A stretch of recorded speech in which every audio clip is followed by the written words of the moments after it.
Hola, Dios los bendiga a todos en esta hora, una vez más con ustedes en este espacio, para trabajar la palabra del Señor con ustedes, para que podamos ser edificados. Hoy vamos a seguir trabajando lo que empezamos a hablar de las 1050 llaves para abrir el reino de los cielos. Hablábamos que debemos conocer la palabra del Señor. Al conocer la palabra del Señor, nosotros vamos a conocer la ruta correcta para poder entrar al reino de los cielos. Estamos hablando de que debemos conocer cómo se mueve el reino de los cielos.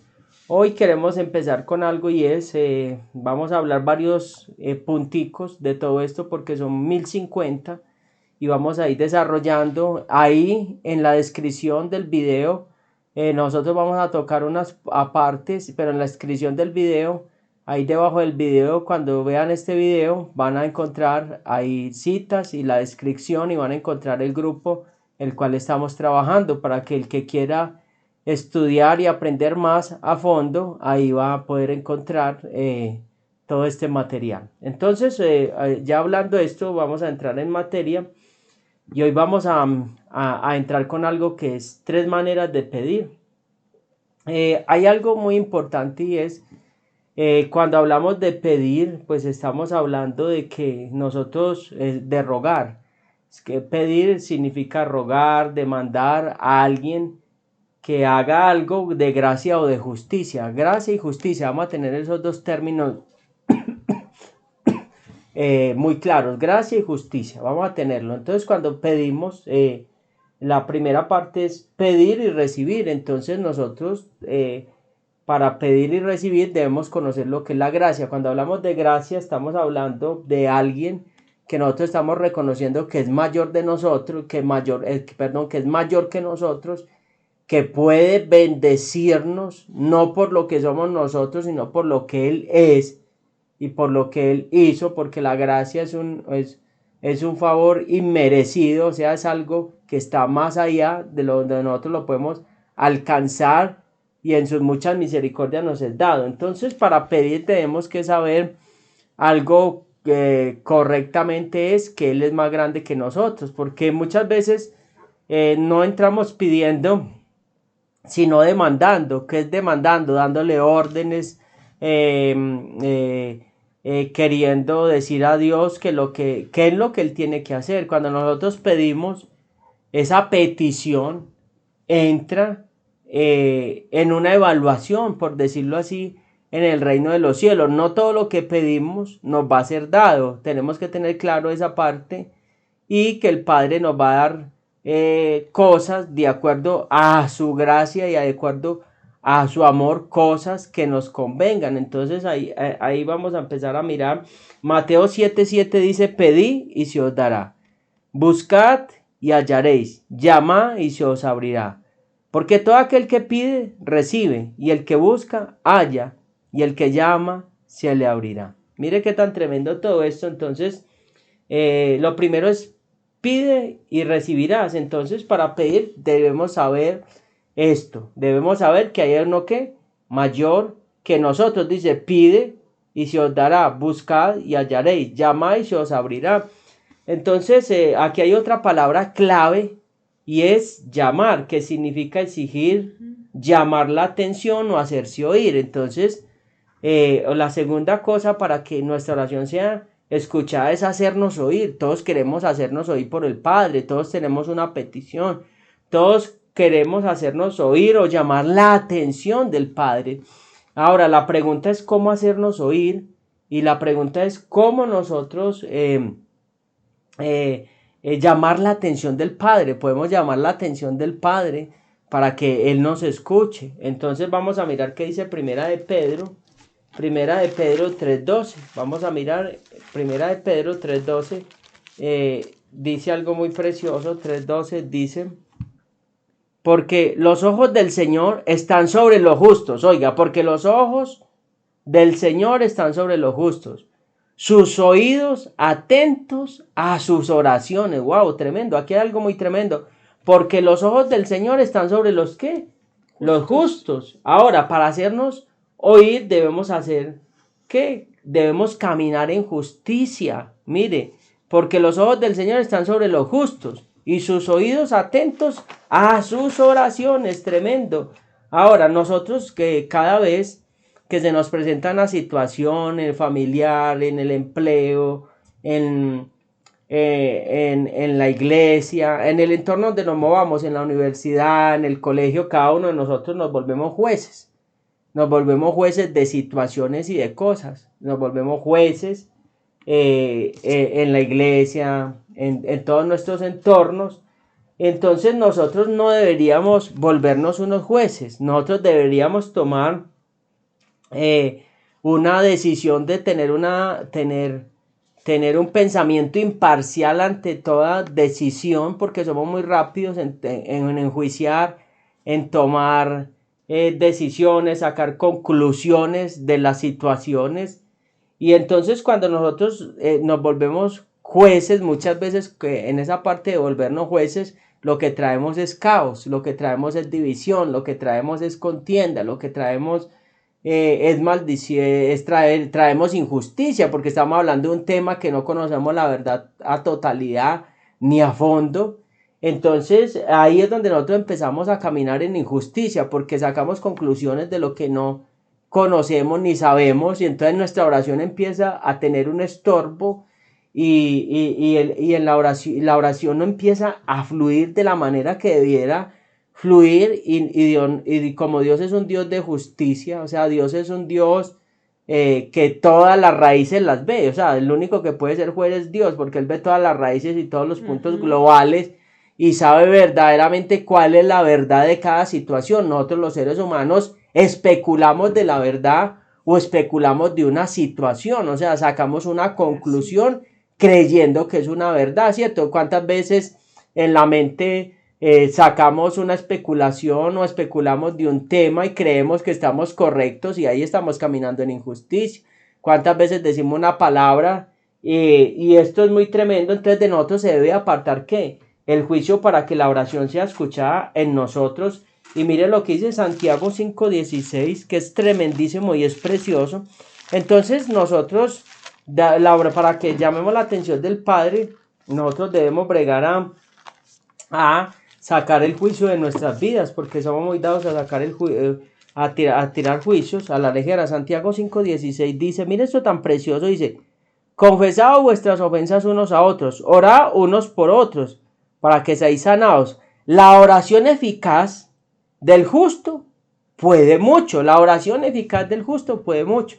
En otra versión dice que la oración del que está bien con Dios puede mucho. O sea, ¿qué es estar bien con Dios?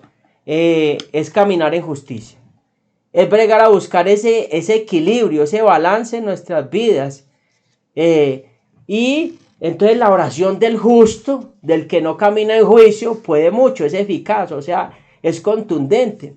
Dice que Elías era un hombre sujeto a pasiones como nosotros, pero que oró fervientemente y cayó fuego del cielo. Ahora, ¿qué es sujeto a pasiones? Que tenía debilidades, que tenía temores, miedo. Pero si vemos el componente de estos profetas del Antiguo Testamento, ellos vivían apartados de la multitud, porque uno en la multitud, ¿qué hace? Pecar, hablar injusticia, sacar juicios a la ligera, y eran gente que estaba muy apartados de todo lo que era la injusticia. ¿Por qué? Porque estaban en otra esfera donde ellos caminaban y sabían que deberían estar en un nivel de consagración diferente.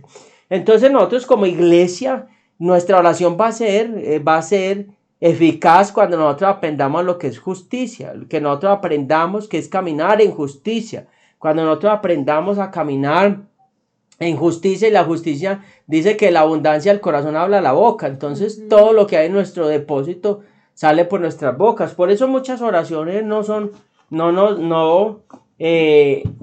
hay una respuesta. ¿Por qué? Porque en nosotros hay mucha contaminación en la boca, y dice la misma palabra del Señor, dice que en la vida y la muerte están en la boca, o sea, en el hablar. Entonces ahí está el poder, en la lengua está el poder de la vida y de la muerte. Entonces ahí es donde nosotros tenemos que entrar a arrepentirnos muchas veces, porque muchas veces hay un estorbo en contra de nosotros para que no sea escuchada la oración. Y dice que fuimos justificados por medio de la sangre del Cordero, por medio del sacrificio de la cruz del Calvario. Fuimos justificados, pero nosotros tenemos que ajustarnos a esa justicia, a ese estándar de esa justicia, caminar, hacer la parte que nos toca a nosotros. Entonces, si sabemos que la murmuración es mala, hay que apartar la murmuración de nosotros. Si sabemos que la especulación es mala, o sea, tener ese espíritu de sospecha de todo, tenemos que renunciar a eso. Entonces, otra de las cosas, otra llave muy importante es ser ferviente en el espíritu. La palabra de Dios fue dada como juego. Dice que el monte Sinaí humeaba por causa de la presencia de Dios cuando Dios descendió. ¡Wow! Tremendo. Entonces, cuando otra llave para que el cielo mantenga abierto, mantenga abierto es ser ferviente en el espíritu. Y la importancia de estar encendido en el espíritu es para que en nuestros corazones no se vuelva una carga buscar del Señor. Por eso yo recalcaba mucho y decía que estos son llaves, sí, son mandamientos, sí, claro que sí, son frases de vida, pero cuando eso se pasa, muta de un mandamiento, o sea, algo impuesto, a una frase de vida, y luego a una vivencia personal donde ya yo interiorizo y se vuelve un gozo y un deleite para mí, pues ahí voy a poder mantener ese juego encendido dentro de mí, dentro de mi espíritu. Entonces ya las cosas de Dios no se van a volver aburridas, no se va a volver algo pesado, no se va a volver algo seco. Por eso necesitamos estar fervientes en el espíritu. Una de las frases de Cristo, una de las llaves dijo es que estemos fervientes en el espíritu, fervientes. Y Pablo también lo habló. Entonces una iglesia ferviente en el espíritu no va a estar seca, no se le va a volver algo pesado. ¿Por qué? Porque bien, van a haber pruebas, van a haber tribulaciones, van a haber batallas, van a haber pruebas, van a haber desiertos, pero si nosotros no tenemos una relación íntima con el Señor, pues nuestra fe se va a quebrar y no vamos a estar fervientes en el espíritu. ¿Qué es estar ferviente en el espíritu? Es mantenerme creyendo a pesar de eso es estar ferviente en el espíritu. A pesar de que esté en el desierto, yo tengo la esperanza que algún día voy a llegar a un Canaán. A pesar de aunque todo esté cerrado, yo voy a estar ferviente y voy a creer que Dios me va a abrir las puertas. Eso es otra llave, ferviente, o sea, no perder esa fe, porque entonces cuando ya nosotros perdemos ese fervor en el espíritu, dice, ¿y yo para qué sigo obedeciendo? Y mire, las cosas como salen como al revés. ¿Y yo para qué sigo buscando si todo va en contravía y no me sale como yo quiero? Ahora, cuando hablamos de ferviente en el espíritu, con esto no quiere decir que las cosas tienen que salir como nosotros las pretendemos que salgan. Van a salir como el Padre pretenda que salgan. Y si el Padre tiene que desbaratar la vasija y volverla a hacer para que se haga para él poder hacer su plan, él va a permitir que sucedan cosas en la vida de uno para limpiar, para ordenar y para establecer su reino. Entonces, ferviente en el espíritu es muy importante. Y vamos a ver lo que dice Lucas capítulo 24, versículo 32. Lucas 24, 32. Y vamos a entender acá algo. Dice así la palabra del Señor.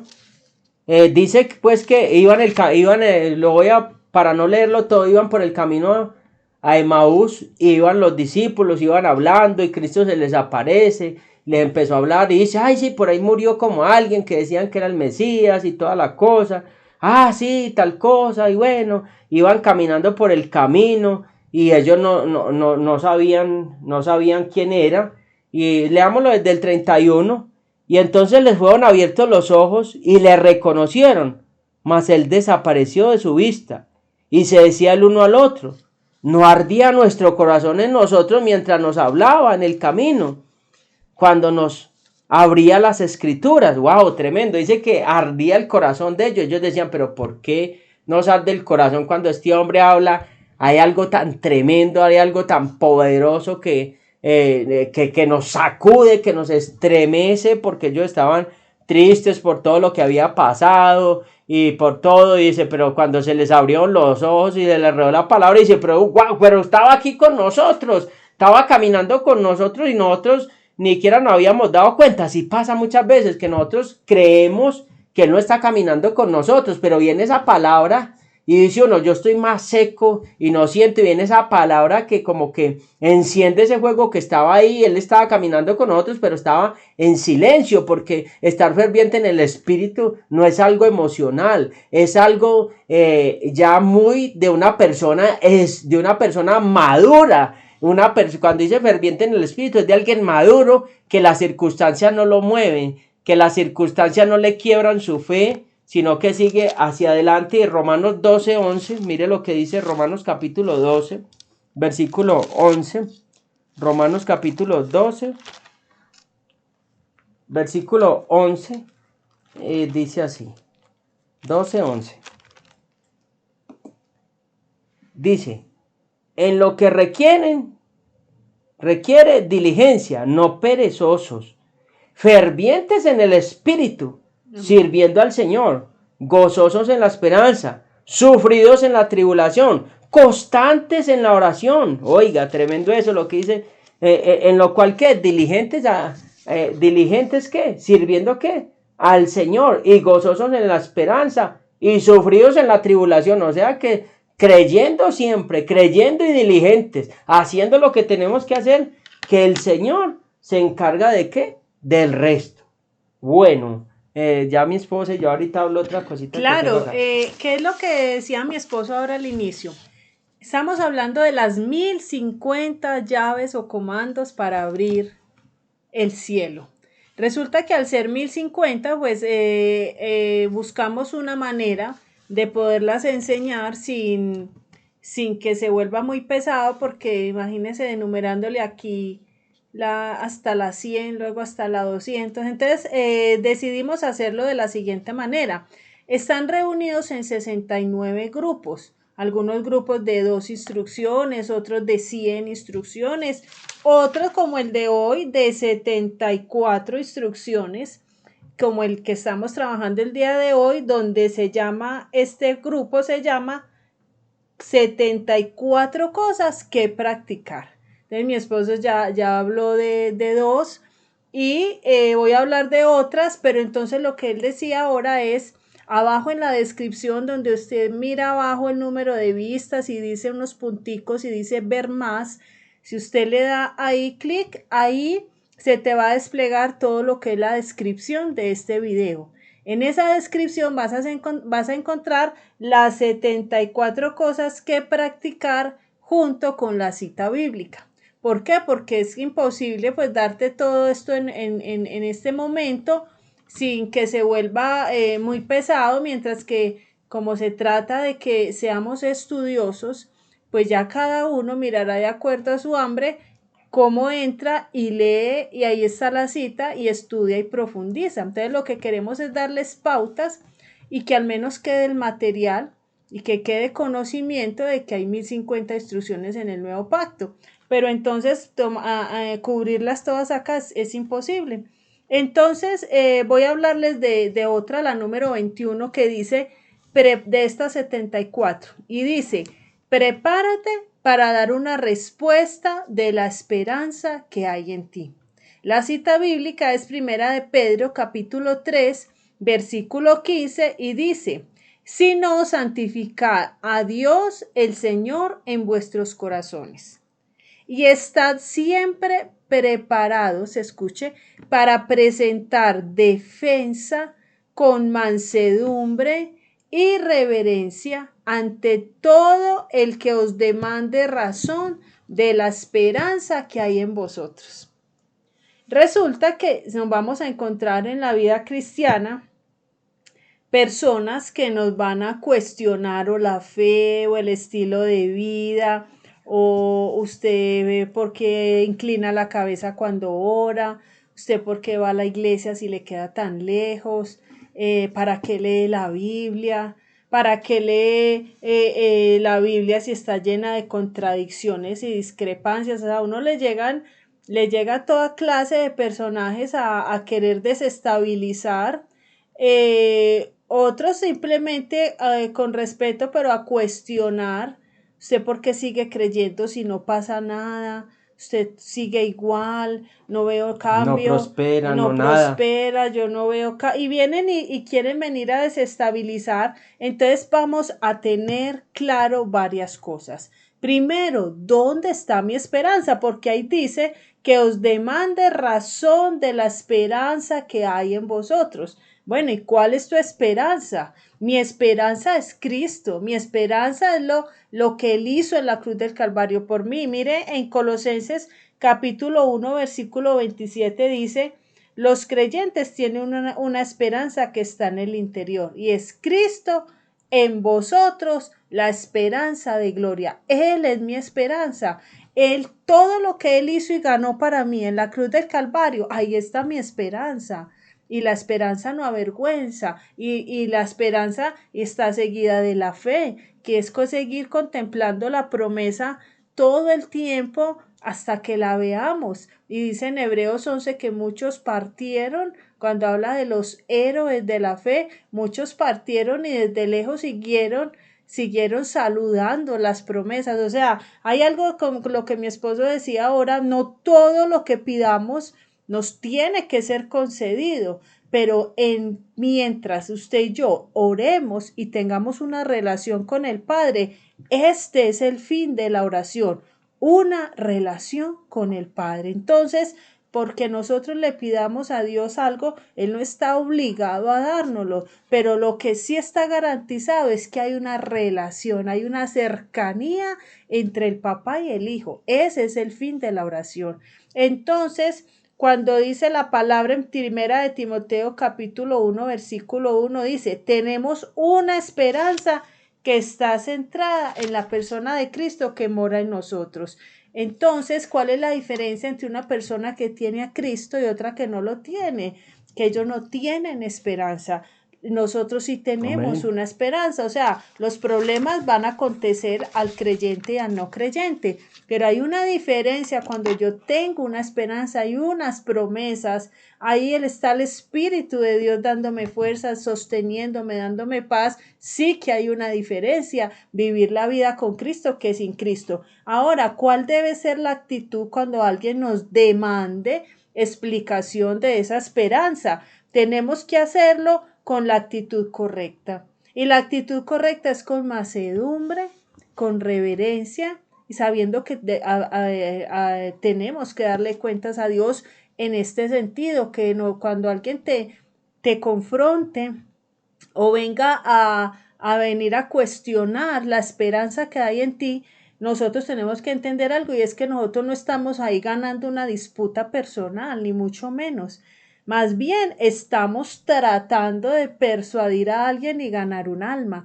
Porque si alguien viene y intenta desestabilizarme, pero le pedimos al Espíritu de Dios sabiduría y antes lo que salgo es inquietando a esa persona de lo real que ha sido Dios en mi vida, de pronto vino con un fin, pero de pronto se va cuestionado antes con su vida personal. Por decir algo, cuando alguien te dice, bueno, ¿y de qué te ha servido orar y ayunar y buscar tanto de Dios? ¿En qué te ha edificado? Y usted decirle, mire, yo le voy sin rabia, sin contiendas, sin nada de eso, decirle, no, venga, yo le cuento el testimonio de mi vida. Venga, yo le cuento quién era yo antes de encontrar a Cristo y venga, le digo qué es todo lo que Cristo ha hecho en mi vida. Yo vivía en depresión, yo vivía en angustia, yo vivía desesperado y ahora yo vivo con paz, yo tengo una esperanza, yo ya tengo un futuro, yo ya visualizo una cantidad de cosas, tengo paz mental, estoy contenta, me sano de esto, ordeno mi casa, enderezo a mi esposo, cuadro a mi hijo. Entonces, venga venga, yo le hablo de fruto. Yo no necesito que esto se vuelva aquí un ring, yo necesito mostrarle fruto y eso es lo que la gente quiere. La gente a veces no quiere que es tanta Biblia, que sepamos. La gente dice, muéstreme resultados y muéstreme que esa esperanza que usted sigue funciona. Entonces ahí es donde tenemos como, enseguida vamos a leer Primera de Pedro, capítulo 3, versículo del 13 al 17, y esta palabra es el sustento de cómo actuar en un momento de estos, cualquiera que sea, porque muchas veces llegan a cuestionar, pero en otros casos pueden llegar a blasfemar, en otros casos pueden llegar a herirte. Entonces no sabemos con qué nos vamos a encontrar, pero una cosa sí es segura, y es que cuando seguimos el bien y estamos seguros que estamos haciendo lo correcto, no nos alcanzan a intimidar. Esa es la gran diferencia. Pero cuando uno no está haciendo el bien, inmediatamente se siente juzgado, descubierto, y entonces eso es lo que hace que de pronto nos desestabilicemos. Pero entonces si estamos siguiendo el bien y el Espíritu de Dios viene y nos asiste, seguramente vamos a salir bien en esa defensa.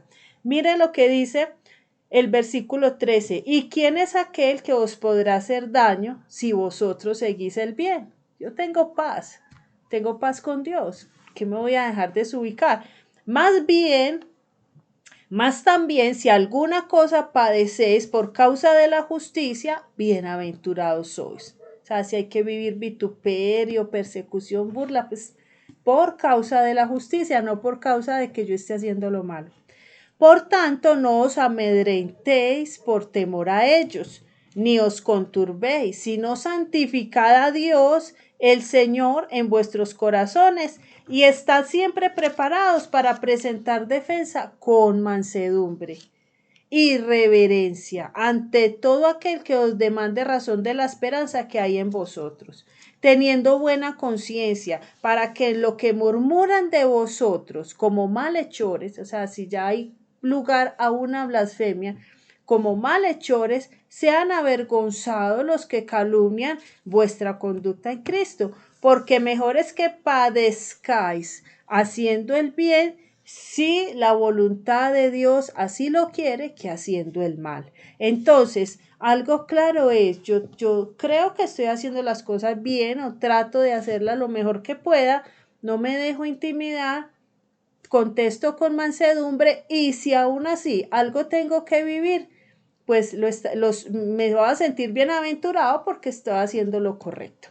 Les voy a dar un ejemplo de cómo el apóstol Pablo, que muchas veces fue arrinconado por autoridades, por muchas personas, para cuestionar lo que él estaba haciendo. Y uno de estos casos, pues para que miremos la sabiduría que Dios le dio al apóstol Pablo en cada situación. Y en Hechos capítulo 21 del 37 al 40 dice, cuando comenzaron a meter a Pablo en la fortaleza, en el tribunal, dijo el tribuno, ¿se me permite decirte algo? Y él le dijo, ¿sabes griego? Dijo, ¿no eres tú aquel egipcio que levantó una sedición antes de estos días y sacó al desierto a los 4,000 sicarios? Imagínense semejante afirmación, le dijo el tribuno. Entonces dijo Pablo, yo de cierto soy judío, ciudadano, y estando en pie en las gradas, comenzó a hablarle al pueblo y le dijo, varones, hermanos y padres, oíd ahora mi defensa ante vosotros. Entonces les contó cómo antes perseguía a los judíos y A los cómo, judíos no, a los cristianos. a los cristianos, y cómo un día estaba en camino hasta la muerte, perdiendo y entregando en cárceles a hombres y mujeres. Como el sumo sacerdote también me es testigo, pero viene y dice que aconteció que luego un día al llegar a Damasco de repente me rodeó mucha luz y cayó al suelo y oí una voz que le decía, Saulo, Saulo, ¿por qué me persigues? Entonces lo que hizo él, a él lo vinieron totalmente a confrontar y a decir, pero ¿usted qué está haciendo? ¿Usted por qué creó una sedición? Y entonces él no contestó y empezó a defenderse, a decir que eran mentiras, sino que dijo, no, espere un momentico, yo les voy a contar qué es lo que ha pasado con mi vida. Sí, yo era perseguidor, pero un día Cristo me encontró en el camino, hizo esto conmigo, y luego fui a Ananías y volvió la vista y contó todo su testimonio, y en ese momento pues todos simplemente lo escucharon y quedaron en silencio. Entonces, qué defensa tan alta, o sea, qué nivel para saber manejar la presión, en ninguna manera se enojó ni nada de eso, sino que mucha gente seguramente con ese testimonio comenzaron a creer, porque muchos lo conocían como un perseguidor y ahora lo veían Dios usándolo poderosamente y sirviéndole a Cristo. Entonces de eso se trata este tema y hay otros casos más. Cuando en Pentecostés le dijeron que estos estaban llenos de mosto, se burlaban y decían que estaban llenos de mosto, y entonces él también se supo defender y hacerlo con altura. Entonces a eso, ¿cómo? No, pero Pablo no fue No, Pedro, ya fue viene Pedro. Pedro y dice, Sí, pero Pablo no estuvo en esa. perdón. Pentecostés es Ay, Pablo, muchas es gracias. Pedro. Sí, aquí dice, Pedro y los demás discípulos fueron falsamente acusados, gracias, el día de Pentecostés, y les dijeron, estos hombres están llenos de mosto. Entonces Pedro levantó su voz y presentó una hábil defensa, y dijo, estos no están ebrios, como vosotros suponéis. Su defensa incluyó una maravillosa presentación del Evangelio y les explicó que había una promesa que en los postreros días derramaría de mi espíritu sobre toda carne y casi que les predicó. Entonces no se defendió bruscamente, sino que aprovechó esa oportunidad para predicarles el Evangelio. Entonces, lo que decíamos ahora, si alguna cosa tenemos que padecer a la hora de una presión o de una defensa, pues sentirnos bienaventurados si estamos haciendo lo correcto. Bueno, entonces ahí estuvimos hablando con este punto. Este es el punto número 21 de las 74 cosas que practicar. Esta que acabamos de ver se llama prepárate para dar una respuesta de la esperanza que hay en ti. Y cuando habla de prepararse para dar una respuesta, es que debe conocer las escrituras, porque ¿cómo va a prepararme para dar una defensa si yo no conozco la palabra del Señor? O voy a terminar confundido, porque eso pasa con mucha gente. O sea, se presenta delante de alguien y termina siendo confundido porque no tiene unas bases sólidas, y hoy vemos mucha confusión, demasiada turbulencia espiritual, y pues si nosotros no sabemos presentar una defensa de la esperanza que hay dentro de nosotros, ¿cómo el mundo que está en caos va a poder recibir esa esperanza? Si nosotros no tenemos claridad de esa esperanza, mire que hoy en día, la sociedad hoy en día se dice que es la sociedad más libre, donde no se puede como esclavizarla en supuestamente nada, y está esclavizado de sus propios deleites y de sus propios pecados. Es una sociedad que dice que hace lo que quiere buscando la felicidad, y es una sociedad donde hay más gente con depresión, donde se toman más antidepresivos, donde se suicida gente en masas por cantidades a nivel mundial. ¿Pero por qué todo esto? Porque no tienen una esperanza, y no hay quien argumente de una forma correcta esa esperanza. No hay alguien quien les muestre esa esperanza, una llave. ¿Por qué no? Porque andan buscando una esperanza en las cosas materiales, en su profesión, andan buscando una esperanza en los deleites del mundo, y al ver que el vacío continúa y cada vez se hace más grande, pues su vida pierde el rumbo y pierden el timón de su vida y caen en un hoyo donde cada vez va a ser más hondo salir de ahí. Entonces nosotros debemos saber presentar esa esperanza es Cristo, la salvación, esa esperanza de restauración, es la obra redentora en la cruz del Calvario. La respuesta para la humanidad no es un cambio de gobierno, no es un cambio de políticas, no es un cambio de leyes, es un cambio de mentalidad, es un cambio de vida, y volver a la esperanza es volver a retomar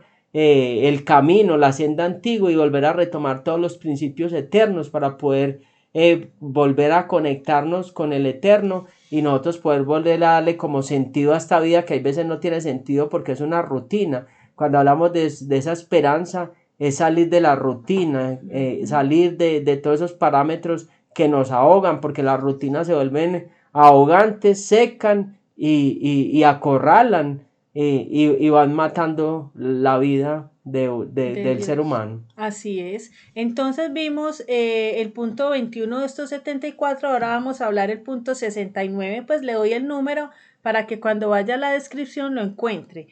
Este se llama, ¿qué practicar acá? Ser conocedor de las profecías y de los tiempos.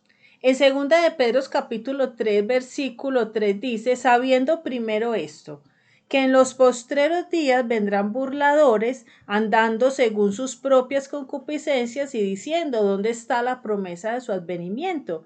Porque desde el día en que los padres durmieron, todas las cosas permanecen así como hasta el día de la creación. O sea, y eso se encuentra uno mucho que dice, y sí hay rapto, pero entonces ¿desde cuándo es que están avisando el rapto y que ya viene y que ya viene? Se encuentra uno así, y cuándo es que él dijo que iba a volver, hay una segunda venida y cuántas generaciones han pasado y no han venido. Entonces tenemos que ser muy conocedores. ¿Qué dice la palabra? ¿Qué dicen las señales? ¿En qué tiempo? Porque eso lo hemos hablado mucho en este canal. ¿Qué tiempo estamos viviendo? ¿Cómo está ese reloj profético? Y entender, como dice el versículo 8, mas, oh amados, no ignores esto, que para con el Señor un día es como 1000 años y 1000 años como un día. El Señor no retarda su promesa, según algunos la tienen por tardanza, sino que es paciente para con nosotros, no queriendo que ninguno perezca, sino que todos procedan al arrepentimiento, pero el día del Señor vendrá como ladrón en la noche. Entonces, ¿qué quiere decir esto? Dios ya hubiera podido cumplir esa promesa, pero ahora que ya entendemos más todavía qué son esos tiempos, qué es lo que es la segunda venida, y sabemos que una cosa es el rapto, otra cosa es la segunda venida, y que en la segunda venida es donde va a ejecutar los juicios. Entonces, si una persona entendida si tuviera ese conocimiento, no estaría acosando para que el Señor viniera. Estaría diciendo, pongámonos a cuentas, cada día que pasa es una oportunidad para prepararnos, porque el que diga, el que esté acosando por ese día, no ha entendido que ese día es día de juicio, donde viene, donde el Señor viene antes a cuadrar cuentas con las naciones, y lo que hemos hablado es la ira del Cordero, que a la iglesia no nos debe alcanzar ese día, porque antes nos debimos de haber ido con él en el rapto, pero alguien entendido no debería estar diciendo que pues yo no veo que venga. Usted está preparado para que no le toque ese juicio, entonces ¿por qué está acosando? Entonces son una cantidad de cosas que los entendidos, los hijos, sí lo debemos saber, y sí lo debemos. Antes dice que él tiene esa tardanza porque es paciente para con nosotros, porque no quiere que ninguno perezca. O sea, antes el Señor hubiera podido venir ya hace rato, pero Él está esperando a ver si su remanente se alinea, a ver si se arrepienten, a ver si cada que vienen estos dolores de parto que ya están ocurriendo, a ver si estas generaciones se vuelven a Él. Eso es lo que Él está esperando. Sin embargo, Él ya tiene el día y la hora, pero de eso se trata. Entonces miren todo lo que uno puede caer en ignorancia, o por no saber contestar, o por no ser conocedor de estos tiempos y de la palabra profética. Bueno, este es el número 69. ¿Vas a seguir y sigo yo o sigo con este? No, cuando hablamos de esto, hablamos también de la preparada para la venida del Señor. O sea, nosotros nos debemos preparar para la venida del Señor. Eso es otra llave, porque muchas veces nosotros creemos que el Señor no va a venir, y por eso no nos preparamos, porque creemos, volvemos al punto anterior, porque estamos sin una esperanza. O sea, no tenemos una esperanza, y por eso tomamos todo a la ligera.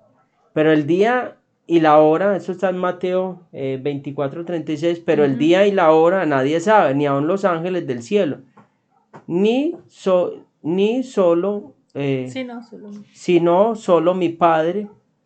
O sea que solamente el Padre es el que sabe, y dice que en la venida, antes de la venida del Señor, van a estar como en los tiempos de Noé. Vamos a ver unos tiempos muy complicados, muy difíciles, donde la corrupción estaba tan alta que llegó al trono de Dios, y Dios ya dice que le dolió el corazón de haber hecho al hombre y dijo que su espíritu no contendería para siempre con él. Entonces, ¿cómo estarán el Padre mirando esta generación y esta tierra como está?